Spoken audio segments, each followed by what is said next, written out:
What's up, everybody? I'm Tim from Timber Ridge Gifts. So have you ever looked at the different qualities of each of your candles and wished you could kind of combine them? You know, you've got your decorative candles with all the nice embeds that look great, but those embeds can be a fire hazard, so it's kind of not a great idea to burn those. You've got the stability of a paraffin wax pillar candle, but a lot of people don't like burning paraffin and everybody loves soy wax because of the natural clean burning properties of it, its ability to hold a great deal of scent, but you're limited because it's so soft and you almost always have to have it in a container. Well, I found a solution. We're going to make what I'm going to call a candle. Essentially, we're going to make a candle within a candle. I'll show you using just a nice little trick with two simple molds. We're going to make a soy candle in a container, but that container is going to be made out of paraffin wax. Basically, we're going to make a cup out of paraffin wax. We're going to be able to add the nice embeds to it. Then we're going to fill that with our favorite soy wax. So let's check out our supplies and get this project going. Okay, so here's our list of supplies. Starting out, we're going to need some paraffin pillar wax. I'll show you that in a minute. We're going to need some soy wax. Those are both over on the melter right now. We're also going to need some fragrance oil, candle dye, whatever type of embed you're going to use. We're going to be using coffee beans for this one, but you can literally use anything, whether it's potpourri, cinnamon sticks, dried flowers, crayons. Pretty much the sky's the limit what you can actually put into the outer shell. That's why we're making it this way, so it doesn't become a fire hazard. You can literally put anything in there. We're also going to need some mold putty. If you don't have this, you can use hot glue. We're going to need a wick that's going to be long enough to fit our mold. We're going to need some mold release. If you don't have this, you can use cooking spray. You just have to do a little bit of cleanup before you actually pour your wax in. And we're going to need our molds. We're going to need the outside mold and the inside mold. You can really use pretty much any sizes. Most important thing is to make sure that when they fit together, you got at least a half an inch to an inch of clearance between the two of them. We'll see more of that later. That's really all you need. Now let's go ahead and get started. I'll show you how to put these molds together. Our mold's ready. It's really simple. Basically, you're just going to take your larger mold, your smaller mold. Just make sure they're as clean as you can possibly get them. We're going to need to plug the hole. It's got the hole there for the wick. We're going to need to plug that so when we put them together, it creates kind of a negative pressure and it lessens the chance that either of them will leak.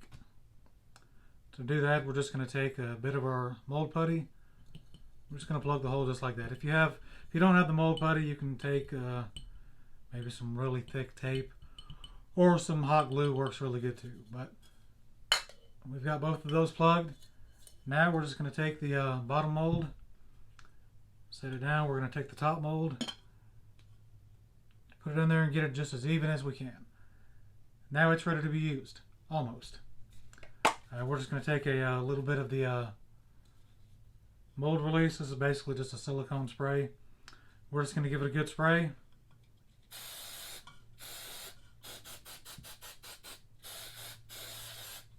Okay. That's going to help us later on when we go to get the mold out. You can buy this stuff at Hobby Lobby, Michael's, or Joann's. I got this at Hobby Lobby. It's $8 a can. It'll last forever. But if you don't want to buy that or you don't have access to it, you can use like Pam cooking spray. After you spray it, you just have to take like a paper towel and just kind of wipe the excess off. Otherwise, it's going to discolor your wax. Okay. Now we're just going to get this perfectly centered, like so. Now we're kind of improvising this mold. That you can actually buy a mold that's made specifically for this. It's called a hurricane mold. They're pretty hard to find and they can actually be pretty expensive. I looked them up last night. The cheapest one I found was from some no-name candle company that I never heard of, and they wanted like $35 for it. If you're going to be doing this quite a bit, that might be worth the investment. But it's just a fun project.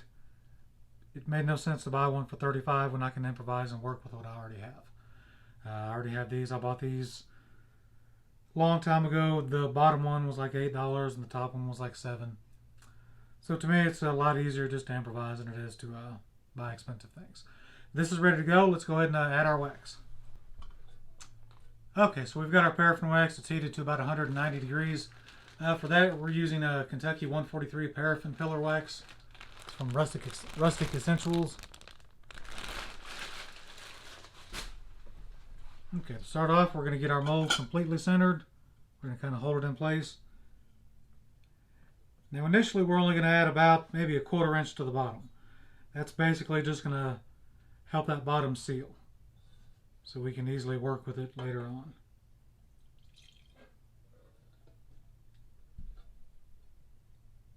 So we're going to pour about a 1/4 inch in the bottom, hold pressure until it completely dries.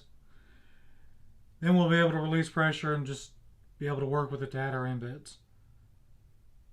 If we didn't do this and we added our embeds and then tried to just fill it completely full of wax, if it leaked, we'd have a huge mess, a bunch of wasted embeds. So it's a lot easier just to put this small layer at the bottom to make sure it's going to seal. Now it's time to add our embeds. We're basically just going to place them in there however we see fit. If you're using cinnamon sticks, you could just line the whole thing or do different designs with them. If you had pressed flowers you wanted to put in there, you could do them differently. We're just using coffee beans for this one. Nothing special about them, just the cheapest coffee beans I could find.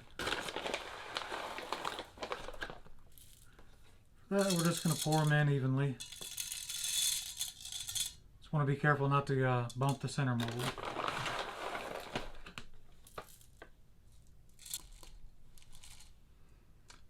Okay, now if you are using coffee beans, you want to be careful not to fill it all the way up because some are going to float.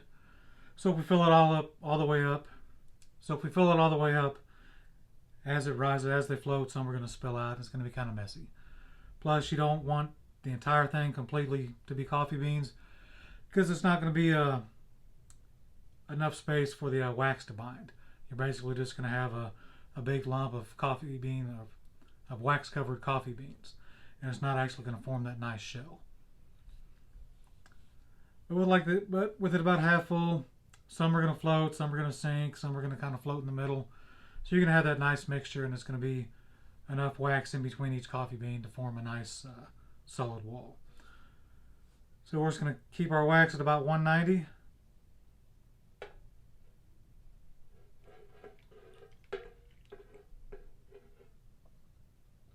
And we're just going to fill it up to the top. We're going to want to keep pressure on it just in case there is a bit of a leak. We don't want it all spilling up into the inner mold. That's part of the reason that we plug both holes. So that way there's a negative pressure inside this inner mold. If we didn't plug those holes, it would basically work as a vacuum and kind of suck that wax up. Depending on what type of embed you're using, you're going to notice a lot of air bubbles as that air escapes between the embeds. That's fine, you want that, as long as your wax level is not just dropping significantly. You'll know that you don't have a leak. Once we're sure that we don't have a significant leak, we go ahead and leave it. You do want to keep a little bit of pressure on it, so I'll just take a full bottle of fragrance oil. Just add to it. Check it again, make sure it's not spilling out. We're good. So now we just leave and let this dry. It's going to take several hours to dry. Like I said, this is going to be a long process. You'll be tempted to put it in the freezer or the fridge to make it dry faster. That will make it dry faster, but it's also going to cause it to crack. It's going to kind of defeat the purpose later on. So we're just going to leave this to set, let it dry. We'll come back for the next step. In about 4 hours, we're completely dry. You might notice a little bit of shrinking. That's going to happen with paraffin wax and the pillar wax. You can fill that in if it's too bad, but you might be able to not see it. Yeah, you can kind of see it on mine. That's not too bad. And then the next step is going to be taken care of anyway, so we're not going to worry too much about that. So to get this out, you want to go ahead and peel the putty off of this bottom jar. That's going to release that vacuum seal that it's got. It should just slide right out.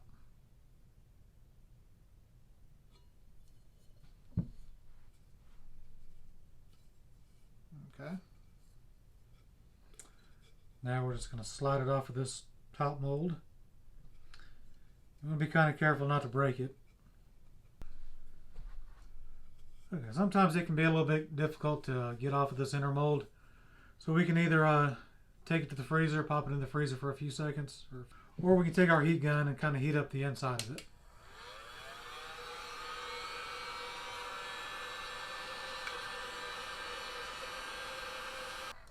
Okay, we don't want to get it so hot that it's going to melt anything, but just enough that we can heat that inside up so it'll slide off. You may have to put something inside of it. There we go.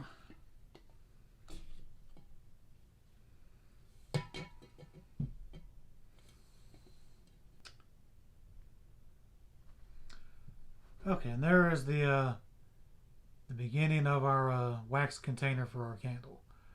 You can actually kind of call yourself done at this point. These are actually becoming pretty popular. You can just take this wax shell, put a votive candle inside of it, light that votive. It's going to give off a nice glow.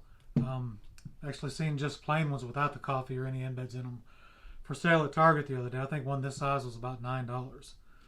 So already we've got a pretty nice little project on our hands. But we want to take it a step further. So we're going to go ahead and put the votive away. We're going to go ahead and finish this up. To do that, we're going to take our wick, just cut that metal tab off. I haven't been given any measurements for this just because everybody's liable to have different size containers. But just in case you're wondering, this is for the paraffin wax. In total, I'll use about 11 ounces. Then when we get to the soy wax, I'm going to use about 13 or 14 ounces. Because of the diameter on this, it's about 4 inches, I think I measured. So we're going to use an Eco 10 wick. I'm just going to put it up through the bottom of our bottom mold.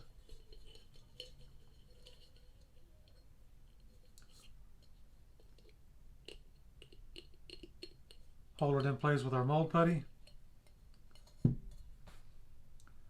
Now we're going to put this shell back in, but we're going to put it in upside down so the slides in just like that. Okay. So it's going to look just like that. You probably won't be able to see it, but there's that gap at the bottom from where we didn't do the repour where it shrunk. That's no big deal because now we're going to pour the base to this wax container. Okay, we're going to take our melted paraffin wax again. It's about 190 degrees. We're going to fill up the bottom of this mold, maybe about 1/4 of an inch, just enough to give a nice bottom to this container.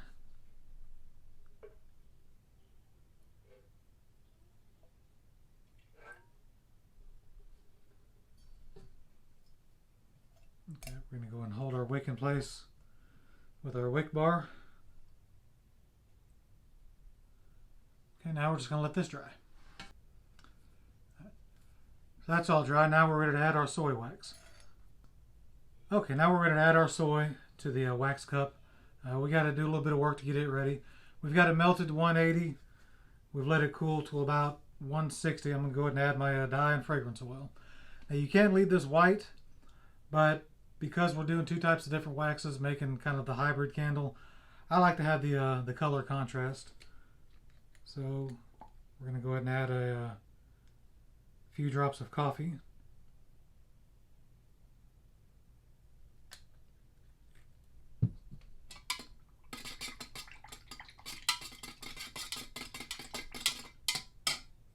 Okay, now to add our fragrance oil. We're cool to about 160. It's about where we want to be. Now, you can use any kind of fragrance oil you want.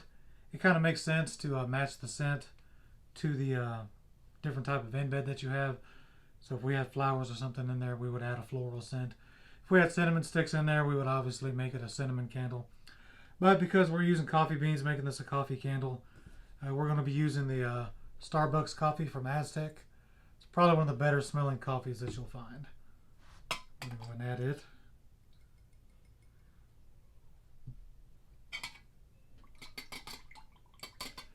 Get it stirred up really well.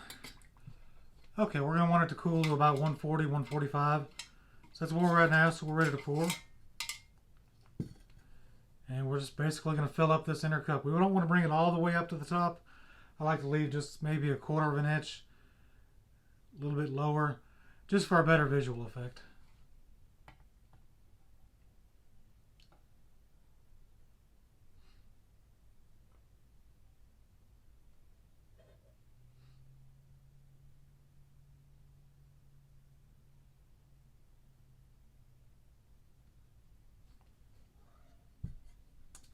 Now we just let this dry.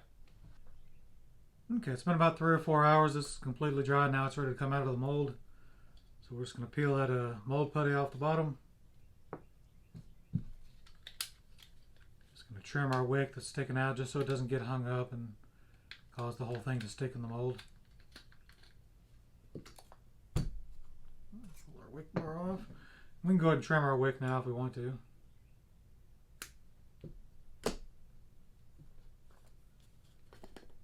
And it just slides right out.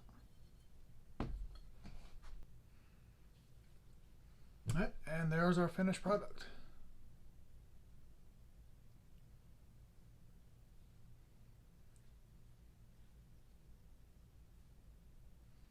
Okay, so